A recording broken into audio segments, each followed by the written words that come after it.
घर का माहौल उस दिन बिल्कुल अलग था। हर किसी के चेहरे पर बेचैनी साफ दिखाई दे रही थी।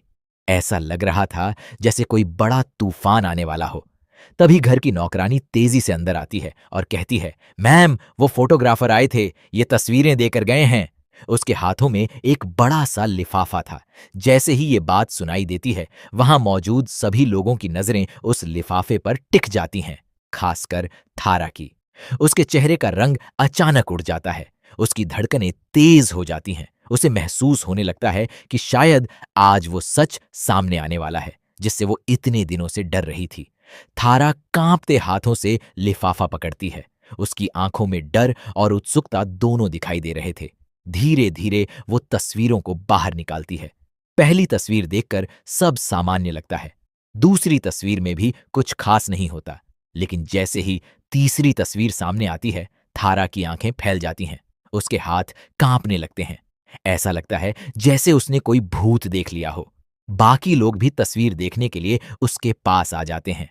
तस्वीर में वेद किसी लड़की के साथ खड़ा था। दोनों के चेहरे पर मुस्कान थी, लेकिन वो मुस्कान किसी आम दोस्ती की नहीं लग रही थी। उनके बीच एक ऐसा अपनापन दिखाई दे रहा था जिसे कोई भी नजरअंदाज नहीं कर सकता था। कमरे में अचानक सन्नाटा छा जाता है। कोई कुछ नहीं बोलता। सभी बस उस तस्वीर को घूरते रहते हैं। थारा के मन में हजारों सवाल दौड़ने लगते हैं। आखिर ये लड़की कौन है? वेद ने कभी इसका जिक्र क्यों नहीं किया? अगर ये सिर्फ दोस्त थी तो उसकी आंखों में इतना प्यार क्यों दिखाई दे रहा है? और सबसे बड़ी बात, क्या यही वो लड़की है जिससे वेद की शादी हुई थी? उधर दादी दूर बैठी सब कुछ देख रही थी। उनके चेहरे पर अजीब सी मुस्कान थी, जैसे उन्हें पहले से ही सब कुछ पता हो। अचानक दादी धीरे से कहती हैं, मैंने पहले ही कहा था, कुछ तो है उन दोनों के बीच। दादी की बात सुनकर सभी उनकी तरफ देखने लगते हैं। थारा तुरंत पूछती है, दादी, आप क्या कहना चाहती हैं? दादी गहरी सांस लेती हैं और कहती हैं, मैंने कई बार देखा है, दोनों बिना कुछ कहे एक दूसरे का दर्द समझ लेते थे। एक की आंखों में आंसू आते थे तो दूसरे की आंखें भी भर जाती थीं। ऐसा रिश्ता सिर्फ दोस्ती का नहीं होता। दादी की बातें सुनकर थारा और ज्यादा परेशान हो जाती है। उसे याद आने लगता है कि कई बार उसने भी वेद को उस रहस्यमयी लड़की की तरफ देखते हुए पकड़ा था, लेकिन तब उसने कभी इस बात पर ध्यान नहीं दिया। उसे लगा था कि वो सिर्फ उसका वहम है। मगर अब तस्वीरें सामने थीं और हर तस्वीर एक नई कहानी सुना रही थी। इसी बीच वेद घर लौटता है। जैसे ही वो कमरे में प्रवेश करता है, उसे माहौल कुछ अजीब लगता है। सभी की नजरें उसी पर टिक जाती हैं। कोई कुछ नहीं बोलता। वेद समझ नहीं पाता कि आखिर हुआ क्या है। तभी थारा तस्वीर उसके सामने रख देती है। तस्वीर देखते ही वेद के चेहरे का रंग उड़ जाता है। उसकी आंखों में डर साफ दिखाई देने लगता है। और बस यहीं से थारा को यकीन हो जाता है कि ये लड़की कोई आम इंसान नहीं है। वेद तस्वीर को छुपाने की कोशिश करता है, लेकिन अब बहुत देर हो चुकी थी। घर के सभी लोगों ने उसकी घबराहट देख ली थी। कौन है ये लड़की? थारा की आवाज पूरे कमरे में गूंजती है। वेद चुप रहता है। मैं पूछ रही हूं, कौन है ये? इस बार उसकी आवाज और ऊंची हो जाती है, लेकिन वेद फिर भी कुछ नहीं बोलता। उसकी खामोशी ही सबसे बड़ा जवाब बन जाती है। थारा की आंखों में आंसू आने लगते हैं। उसे लगने लगता है कि जिस इंसान पर उसने सबसे ज्यादा भरोसा किया, शायद उसी ने उससे सबसे बड़ा सच छुपाया है। कमरे का तनाव हर सेकंड बढ़ता जा रहा था। दादी भी अब गंभीर हो चुकी थीं। उन्हें महसूस हो रहा था कि आज कोई ऐसा राज खुलने वाला है जो पूरे परिवार की नींव हिला देगा। तभी अचानक वेद बोलता है, अगर मैं सच बता दूं तो शायद तुम सब मुझे कभी माफ नहीं करोगे। ये सुनते ही पूरे कमरे में सन्नाटा छा जाता है। सभी के चेहरों पर डर साफ दिखाई देने लगता है। आखिर ऐसा कौन सा सच है जिसे बताने से वेद खुद डर रहा है? क्या सचमुच उस लड़की से उसका कोई रिश्ता था? क्या वेद की शादी उसी लड़की से हुई थी? या फिर तस्वीरों के पीछे छिपी कहानी उससे भी ज्यादा खतरनाक है? और सबसे बड़ा सवाल, क्या थारा उस सच को सुनने के बाद खुद को संभाल पाएगी?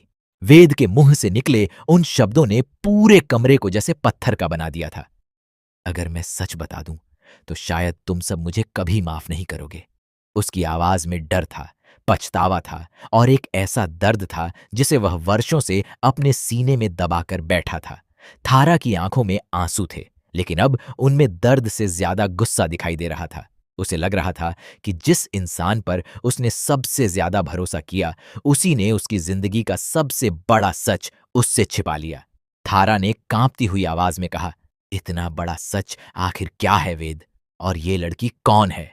वेद कुछ पल तक तस्वीर को देखता रहा। ऐसा लग रहा था जैसे तस्वीर में कैद यादें अचानक उसके सामने जिंदा हो गई हों। उसकी आंखों में बीते हुए कल की परछाइयां साफ दिखाई देने लगीं। कमरे में मौजूद हर व्यक्ति उसकी तरफ देख रहा था। सबको इंतजार था उस जवाब का, जो शायद पूरे परिवार की किस्मत बदलने वाला था। वेद ने गहरी सांस ली और धीरे से कहा, इस लड़की का नाम रिद्धिमा है। नाम सुनते ही दादी की आंखें फैल गईं। उनके चेहरे पर ऐसा भाव आ गया जैसे उन्होंने कोई पुराना भूत देख लिया हो। थारा ने तुरंत दादी की तरफ देखा। दादी कुछ कहना चाहती थीं, लेकिन उनके होंठ कांप रहे थे। वेद ने आगे बोलना शुरू किया। आज से 5 साल पहले, जब मैं इस घर से दूर था, तब मेरी जिंदगी में सिर्फ एक इंसान था जिस पर मैं आंख बंद करके भरोसा करता था। वो रिद्धिमा थी। कमरे में सन्नाटा और गहरा हो गया। वेद की आंखों के सामने पुरानी यादें घूमने लगीं।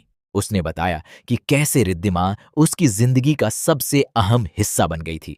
दोनों साथ पढ़ते थे, साथ सपने देखते थे और धीरे धीरे एक दूसरे से प्यार करने लगे थे। उनका रिश्ता इतना गहरा था कि उन्हें शब्दों की जरूरत नहीं पड़ती थी। एक की आंखों में दर्द होता तो दूसरा बिना कुछ कहे समझ जाता था। दादी ने जो बात कही थी वही सच थी।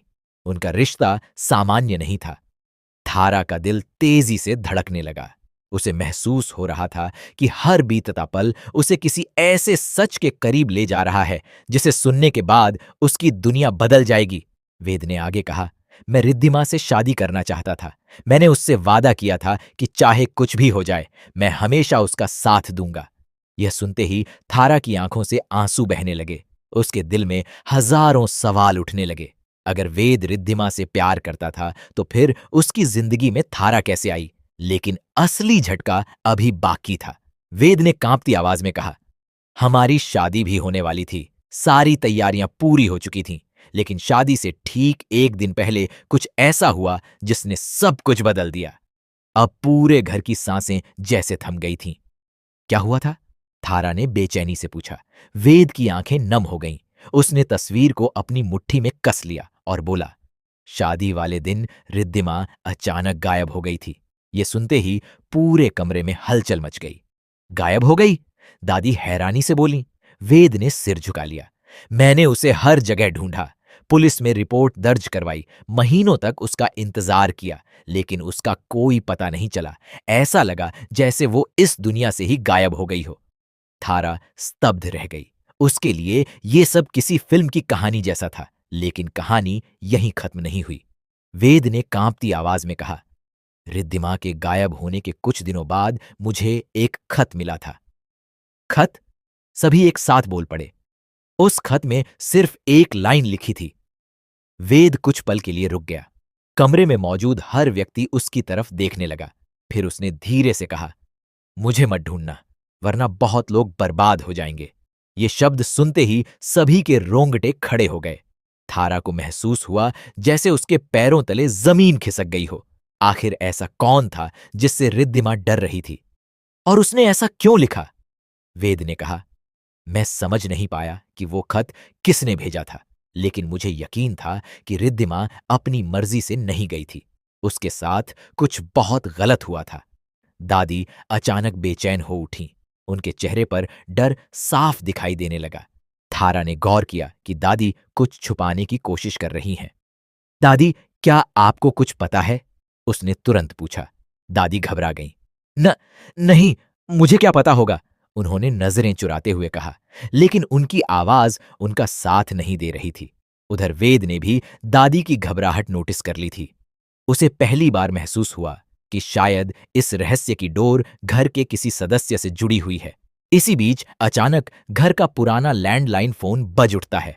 ट्रिन ट्रिन ट्रिन। सन्नाटे के बीच फोन की आवाज किसी धमाके जैसी लग रही थी। नौकर फोन उठाने जाता है, लेकिन अगले ही पल उसके चेहरे का रंग उड़ जाता है। सर, ये फोन आपके लिए है। वेद फोन अपने हाथ में लेता है।